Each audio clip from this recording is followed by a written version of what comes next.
In ancient Celtic tradition, there was one wind you never dared to welcome, the west wind. It wasn't just air, it was the breath of the Sluagh, the unforgiven dead who were rejected by both heaven and hell, condemned to fly forever in the shadows of the night. They don't hunt for flesh, they hunt for souls. A swarming mass of thousands of shadows waiting for a mortal to take their final breath. One open window on the west side of your home, that's all they need to snatch your spirit before it can ever reach the afterlife. Welcome, midnight seekers, to the Celtic Isles. The windswept edge of the ancient world, where the veil between the living and the dead was never more than a breath away. The Celts didn't just believe in monsters. They built entire moral systems around them. Rules for survival, rituals for protection, and warnings passed down in whispers for thousands of years. Tonight, we meet 5 of the most terrifying creatures that ever stalked this misty corner of the earth. We begin with the most feared entity of the sky, a creature that turns the wind itself into a weapon.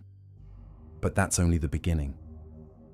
Before this video is over, we'll descend beneath the surface of a Scottish loch, wander into a forest that dances for your blood, stand at the shore of the most grotesque horror in all of European folklore, and uncover the ancient Irish king who may have given the world its greatest vampire legend. Stay with me. Keep the windows closed, especially the ones facing west.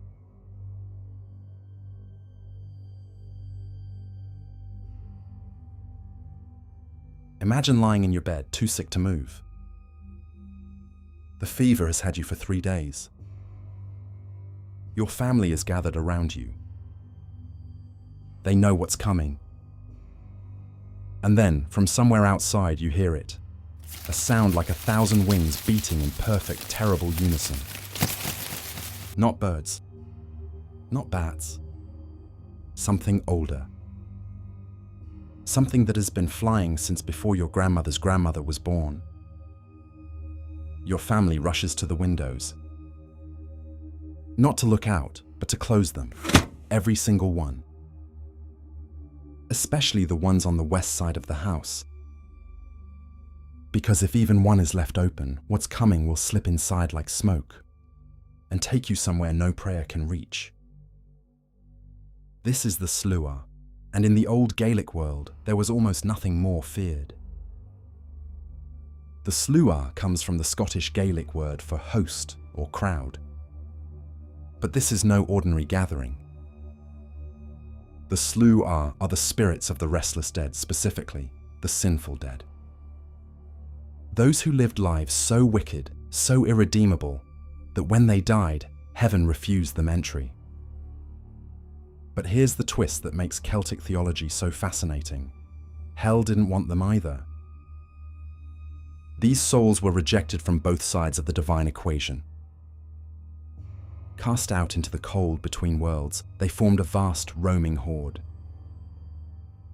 A flock of the damned that sweeps across the night sky in massive formations.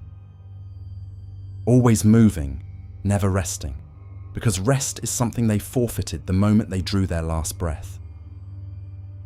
They are most commonly described in the folklore of the Scottish Highlands and Western Isles, though similar beliefs appear across Ireland as well. In Gaelic tradition, the west was the direction of the dead, the direction where the sun set and the other world began. The Sluagh always flew in from the west, riding the western wind like a dark tide. Witnesses in old accounts describe the Sluagh as an enormous flock. Sometimes hundreds, sometimes thousands of shadowy figures moving through the sky like a storm cloud with purpose. They make sounds, a low collective moaning, the rushing of countless wings, occasionally voices that almost form words before dissolving back into noise. They cast no individual shadows. Up close, if you are unlucky enough to be close, they appear vaguely humanoid, wraith-like, faces twisted with the expressions of those who know they are lost forever. They carry with them an overwhelming sense of cold, even in summer, Animals refuse to go near the areas they've passed over. Dogs won't bark at them, they simply cower and hide. In some accounts, they carry weapons. This is a detail that gets lost in modern retellings, but it appears consistently in older folklore.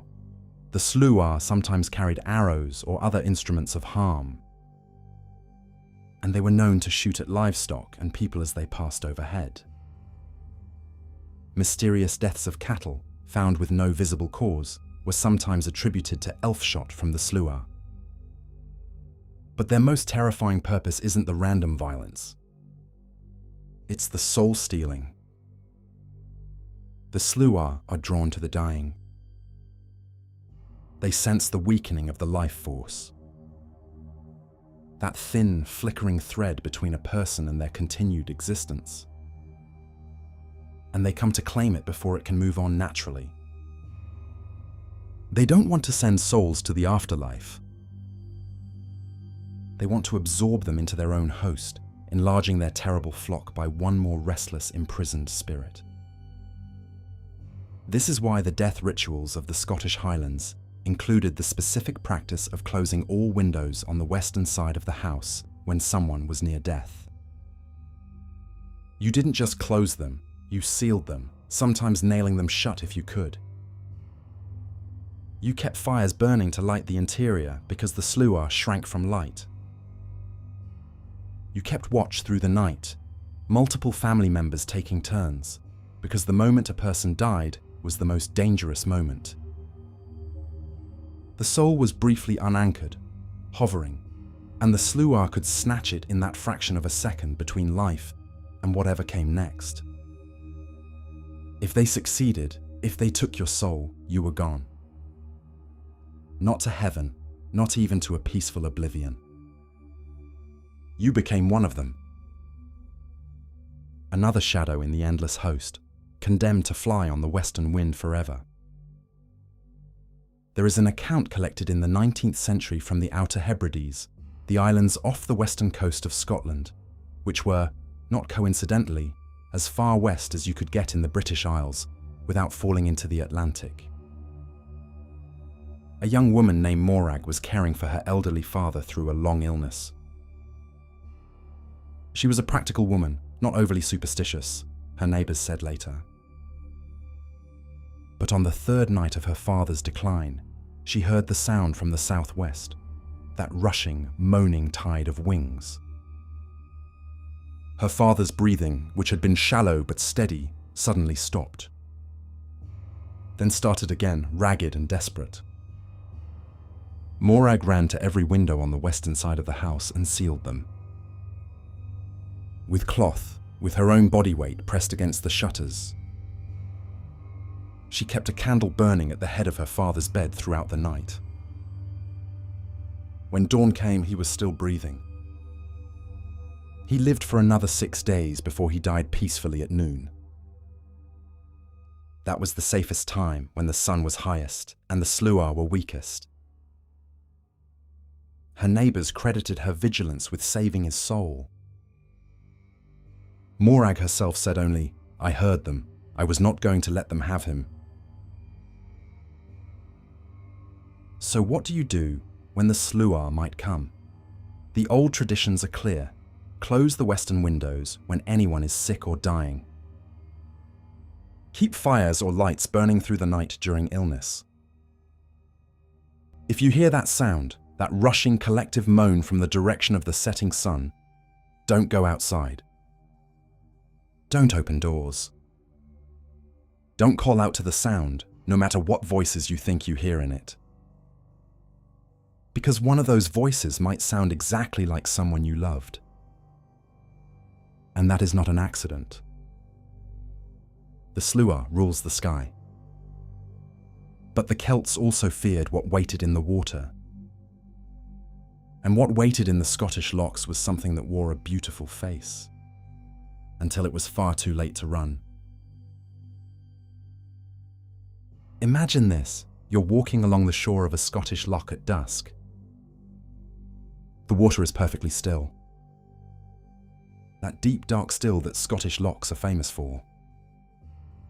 And then you see it, a horse. A beautiful horse, standing at the water's edge, its coat gleaming even in the fading light. It seems calm, unbothered. It turns to look at you with large, dark, almost intelligent eyes. Maybe it's lost. Maybe it's someone's horse that wandered off. You reach out a hand. The horse leans into your touch, warm, solid, real. You think, I could ride this and climb onto its back. And then you realize you can't get off. Your hands are stuck to its mane. Your legs are fused to its sides. And the horse is already walking into the water. And it is not slowing down. The Eich-Uisge means water horse in Scottish Gaelic. Not to be confused with the Kelpie, which is a related but distinctly different creature from Scottish lowland tradition. Eich-Uisge is the Highland and Island variant, and it is significantly more dangerous. While the Kelpie is primarily a freshwater river spirit, the Eich-Uisge inhabits the sea, sea lochs, and the larger, deeper inland lochs of the Scottish Highlands. Loch Awe, Loch Rannoch, the waters around the Isle of Skye. These places were considered particularly dangerous, particularly haunted, and this Scottish waterhorse was the reason why. It belongs to the same broad category as the Scandinavian nuken, the shape-shifting water predator that uses beauty as a lure. But where the nuken might charm you with music, Eich-Uisge uses something more primal, the simple, ancient human desire to touch a beautiful animal. Or to ride one. In its true form, Eich-Uisge is a horse, but wrong in subtle ways. Slightly too large, slightly too perfect. The eyes don't quite reflect light the way a real horse's eyes do. The mane doesn't move in the wind naturally. It has a smell that isn't quite right. Some accounts describe it as smelling like deep water and something older beneath that, like turned earth. But it doesn't stay as a horse. The Eich-Uisge is a shapeshifter of considerable range. It can take the form of a handsome young man, the kind of beautiful that makes you stop and stare. In this form, it might approach women or travelers with a story, lost, injured, in need of help. The tells are subtle.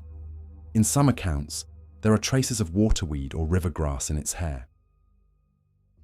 In others, the ground stays dry even when the creature has just come from the water. And in some stories, a keen observer noticed the nostrils, slightly too wide with a faint smell of the deep. It has also appeared as an enormous bird, specifically a gigantic dark eagle, and as an old man sitting by the water weeping. Here is what makes the Eich-Uisge uniquely terrifying, and what separates it from similar creatures in other traditions, the adhesion. Once you touch it in its horse form, once you make contact with its skin or mane, your hands stick to it. Not metaphorically, physically. The creature's hide becomes adhesive, trapping whoever is touching it in an unbreakable grip. You cannot pry your hands free. You cannot slide off its back. The more you struggle, the worse it gets. The creature then walks calmly into the water. No rushing, no dramatic plunge.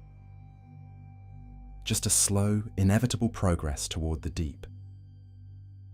And it goes under, all the way under, and it does not come back up with you attached. What happens beneath the surface is described in the old accounts without mercy. The Eich-Uisge tears its victim apart. It consumes everything except one organ, which it apparently finds distasteful or simply discards as inedible, the liver. The liver always rises to the surface the morning after, floating in the shallow water near the shore. That was often the only way families knew what had happened to someone who went missing near a loch. One of the most detailed accounts comes from the Highlands, set in the region around Loch Ar. A farmer had a flock of sheep grazing near the shoreline. One morning, he found most of them dead, savaged in a way that didn't match any predator he knew.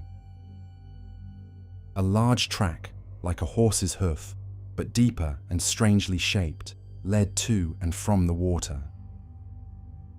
He reported it to his neighbours, and they agreed, Each-Uisge.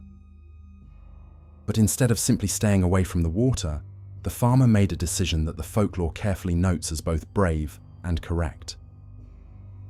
He heated iron in his forge until it glowed. He made hooks. He went to the water's edge with a lamb as bait and waited. The Eich-Uisge came, drawn by the smell of the living animal. When it reached for the lamb, the farmer used the iron hooks. Iron, in Celtic tradition, was one of the few reliable weapons against supernatural creatures. The Eich-Uisge recoiled, fled back into the loch, and the farmer's remaining flock survived the season. Whether the creature was destroyed or merely driven off, the account doesn't say. Most stories end with escape or avoidance rather than destruction. This thing is not something you kill, it is something you survive if you're careful enough. The rules for surviving an encounter are few and absolute. Never approach a horse you find alone near a loch, especially at dusk or dawn. If a beautiful stranger appears near the water and seems too perfect, too convenient, walk away. Don't let them touch you. Don't touch them. If you have iron on you, a knife, a tool, a pin, hold it. It cannot maintain its form in the presence of iron and tends to retreat. Eich-Uisge lurks where the water is deep and cold. But not all of Scotland's horrors come from the lochs. Some of them come from the forests. And some of them are dancing. To understand the next creature, we need to begin with an old story. 4 hunters are camping for the night in the Scottish Highlands. They've had a good day, successful, and were tired in a satisfying way. They build a fire, eat, and someone suggests music. One of them plays, the others sing, and the mood turns light and warm. The way it does when men who've worked hard together settle into an evening. One of the hunters says, half joking, "I wish we had women to dance with." And that is when the women appear. 3 of them, stepping from between the trees as though they'd been standing there all along. Beautiful, dressed in long green gowns that brush the ground. They smile, they accept the invitation, they begin to dance. And everything is perfect until the hunter who is playing the music looks up and notices that the ground around his friend's feet is turning red. And the women are not dancing so much as they are feeding. The Baobhan Sith are among the least well-known of Scotland's supernatural predators outside of Scotland itself. They exist in the shadow of their more famous cousin, the Irish banshee, with whom they share some etymology but almost no behaviour. Where the banshee wails to warn of death, the Baobhan Sith causes it. They are female supernatural beings, sometimes described as a type of fairy, sometimes as a category of vampire, sometimes as something that defies easy categorization. They appear in the folklore of the Scottish Highlands and Western Isles, and they operate almost exclusively at night, in the wilderness, and only target men.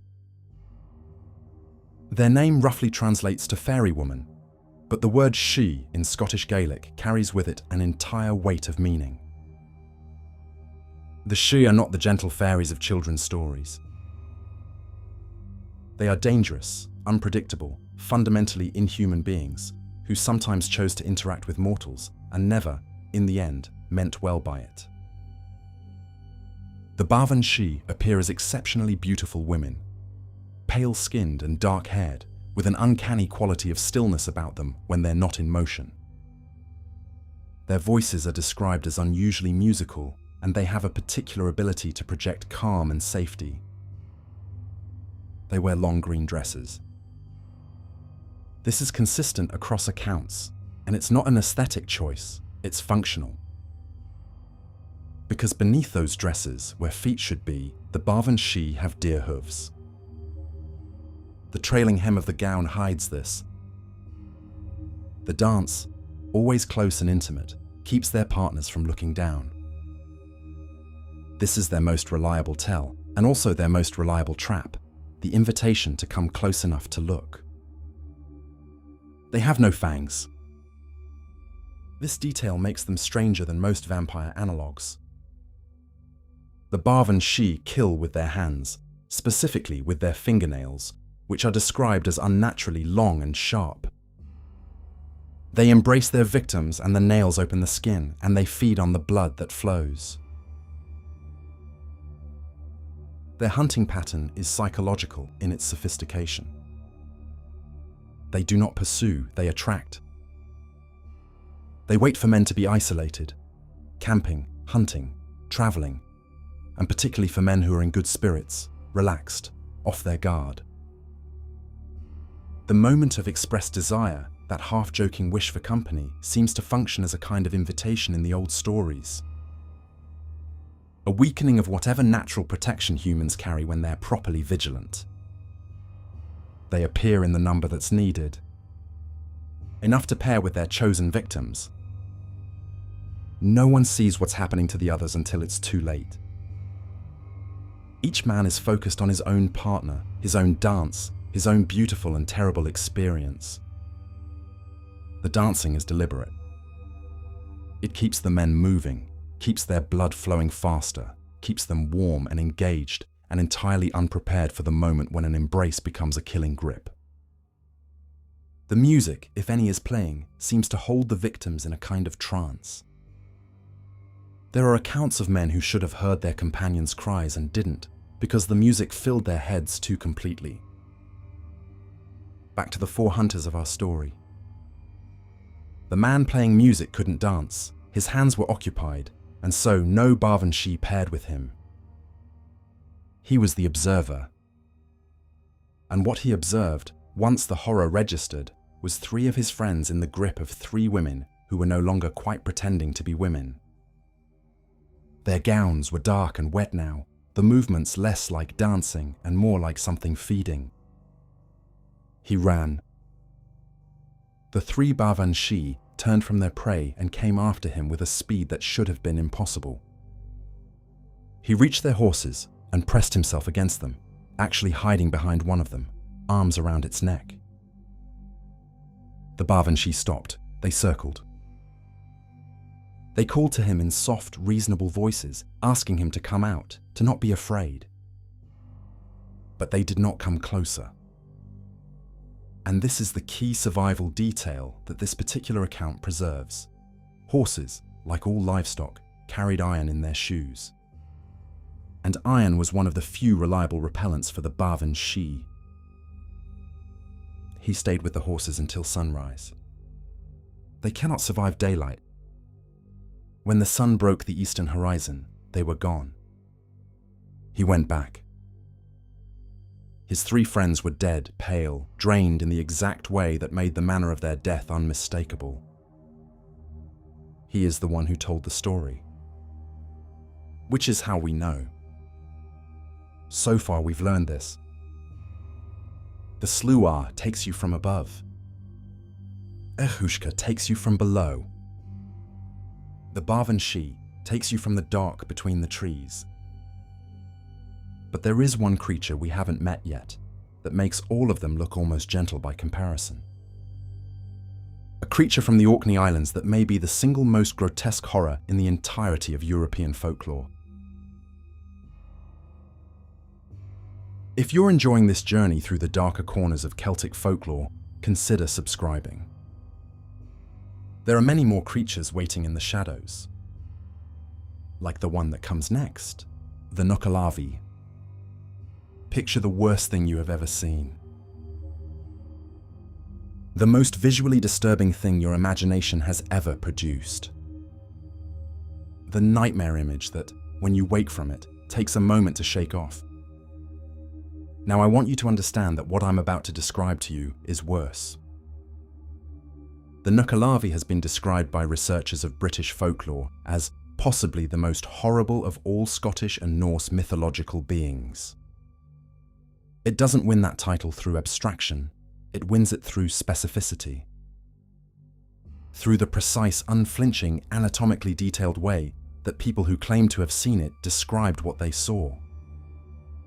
And those descriptions have remained remarkably consistent across centuries. This is a creature with no skin, and that is only where the horror begins. The Nuckelavee comes from Orkney, the archipelago of islands off the northern tip of Scotland, sitting between the North Sea and the Atlantic.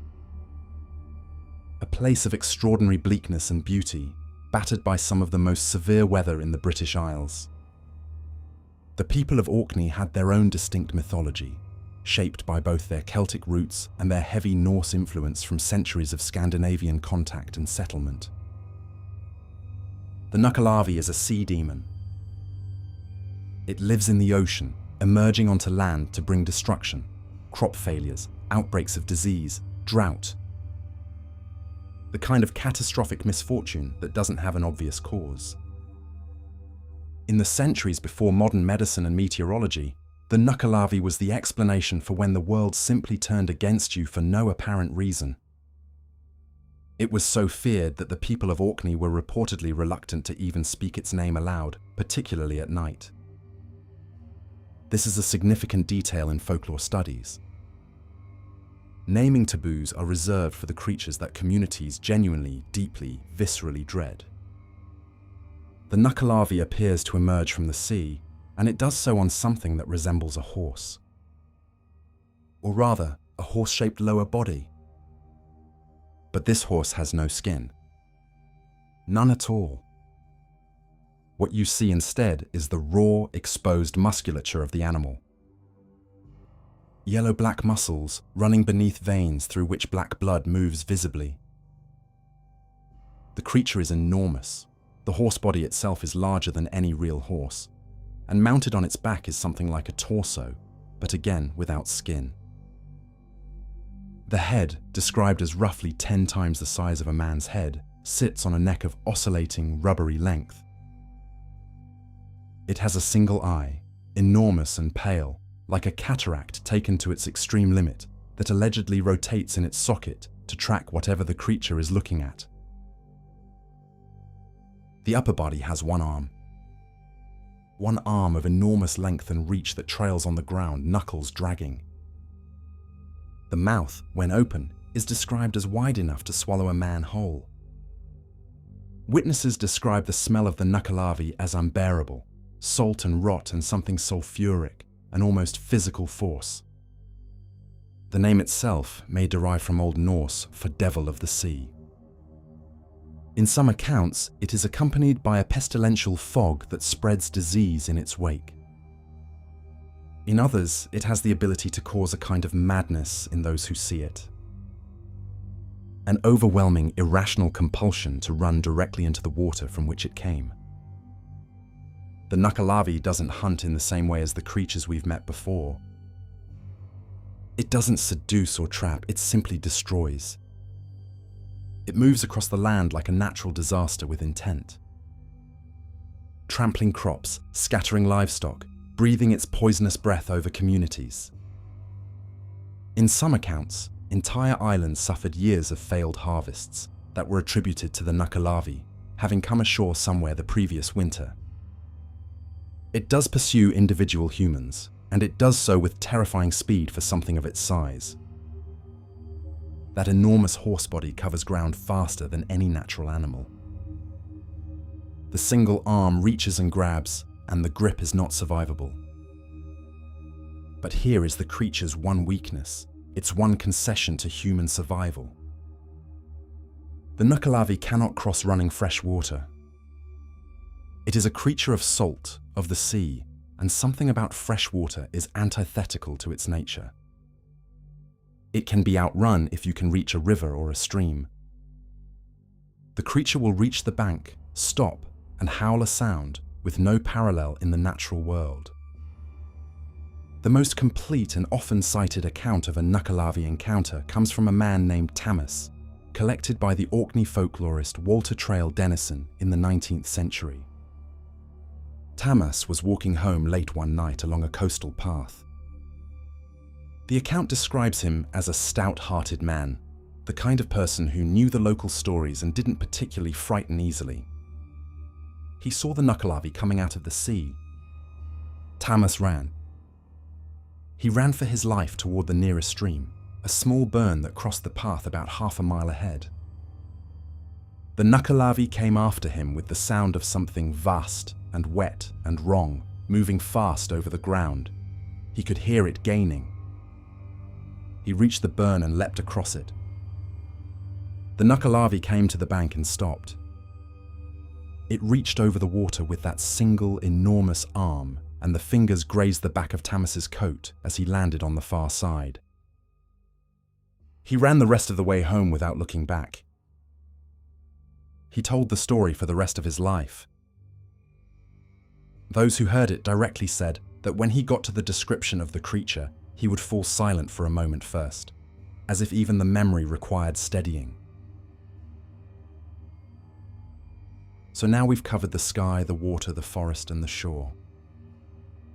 We've met creatures that steal souls, creatures that dissolve bodies, creatures that dance you to death, and creatures that make the concept of skin feel like a gift you never appreciated enough.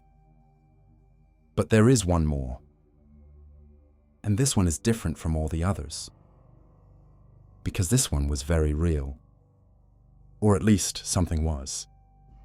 Something that died 3 times. Something that a whole community tried to keep in the ground and couldn't. We've arrived in Ireland. And we need to talk about the king who wouldn't stay dead. In County Londonderry, in the north of Ireland, there is a place called Sluagh.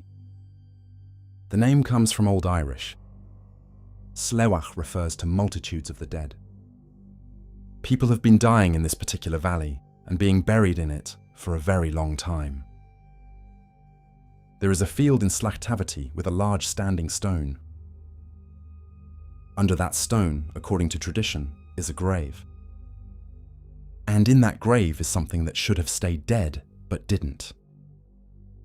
Something that was killed once and came back. Killed a second time and came back again. Killed a third time and required a ritual so specific, so detailed, that the community who performed it clearly understood they were dealing with something outside the normal rules of mortality. Its name is Abhartach. And there is a compelling argument made by serious scholars of Irish history and folklore that Bram Stoker knew about him. And that the world's most famous vampire may have an Irish grandfather. The Abhartach appears in the historical and folklore record in a text called Foras Feasa ar Éireann, or The History of Ireland, written by the Jesuit priest Geoffrey Keating in the early 17th century. He references the Abhartach as a historical figure. A chieftain, a king of his local territory, who lived sometime in the 5th or 6th century AD. Keating describes the Abhartach as a dwarf, small of stature, but not small of ambition or cruelty. He was, by all accounts, in the older oral tradition that Keating was drawing from, a tyrant. A bad king in the specific way that the old Irish texts catalogued. He taxed unfairly, he punished disproportionately, he made his people's lives miserable through deliberate malice rather than mere incompetence. He was also, the tradition suggests, versed in dark arts. Necromancy, the manipulation of forces that living people generally preferred to leave alone. A neighbouring chieftain named Cathan finally had enough. He killed the Abhartach, the accounts say slew him without specifying the method, and buried him. Standard procedure. Conflict resolved. The next day, the Abhartach walked back into his territory. Cathan killed him again. buried him again. And again the Abhartach returned, demanding blood from his subjects. Specifically, he required them to open their wrists and bleed into a bowl for him to drink. This is not a metaphor in the text. The Abhartach had died, come back requiring blood. At this point, Cathan did something sensible. He consulted a druid, or in some versions of the story, an early Christian saint named Eoghan. And the holy man's diagnosis was precise. The Abhartach was not simply undead in the general sense. He was what the Old Irish called a Each-Uisge, a blood drinker, a specific class of the revived dead who sustained their unnatural existence through the consumption of human blood. The druid gave Cathan exact instructions. Not just how to kill the Abhartach, but how to keep him dead. Apparently there was a significant difference, and the two previous attempts at the former had completely missed the latter. First, the weapon. You could not use a normal sword. You had to use a sword made of yew wood. Yew, which in Celtic and later Christian tradition was associated with both death and resurrection. The wood of the churchyard tree, the tree that died back and returned. Perhaps fighting a creature of resurrection with a wood of resurrection had a particular symbolic resonance. Perhaps it simply worked. Second, the burial. The Abhartach could not be buried normally, upright or on his back, because the body had to be prevented from rising.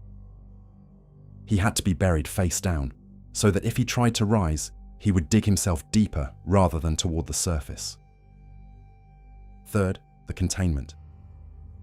The grave had to be covered with a heavy stone. The specific stone that still stands in Sluagh today. And the stone had to be surrounded by thorns. In some versions, the thorns were ash and holly. In others, they were from blackthorn or hawthorn specifically. What mattered was the barrier, a physical, thorned perimeter that the Abhartach's revived form could not easily cross. Cathan performed the ritual. The Abhartach was buried face down under the stone ringed with thorns. This time he did not return. Here is where the story moves from interesting regional folklore to something more significant. Bram Stoker was Irish. Born in Dublin in 1847, raised in a household that was deeply embedded in Irish culture and folklore. His mother, Charlotte Stoker, was a collector of folk stories. She documented accounts of cholera outbreaks and supernatural tales from the west of Ireland, with the kind of detail that suggests genuine scholarly interest. Stoker was a researcher. His notes for Dracula, some of which have survived, show extensive reading in Eastern European history, Transylvanian geography, vampire folklore from Romania and Serbia. He was thorough. He would have had access to Keating's History of Ireland, which was a significant text in Irish intellectual circles in the 19th century. The Abhartach appears in that text. The specific parallels are what make researchers take the connection seriously. The Abhartach is a nobleman, a king, a ruler. He returns from death multiple times. He requires blood from his subjects. He is defeated not by simple killing, but by a complex ritual involving specific burial orientation and containment. He is connected to a specific, named location that can still be visited today. Sound familiar? The traditional argument is that Dracula is based on Vlad III of Wallachia, or Vlad the Impaler. But Vlad was not a vampire in any account from his own time. He was a brutal ruler, yes, but he was a human brutal ruler. The vampire elements of Dracula do not come from Vlad. Some scholars now argue they came from Ireland. from a specific valley in County Londonderry, from a story about a dwarf king who died 3 times and required blood to sustain his unnatural existence. The Abhartach may not be the world's most terrifying cryptid, but he may be the most consequential. Because if this reading is correct, he might just be the grandfather of the entire vampire genre. Every novel, every film, every romanticized bloodsucker in the cultural imagination traces its lineage back, through Stoker, through Keating, to a real valley in the north of Ireland where a stone still stands over a grave that people, even now, are careful not to disturb. The standing stone in Sluagh has reportedly resisted several attempts at removal over the centuries. There are local accounts of machinery breaking down, of workers becoming unsettled, of animals refusing to approach the site.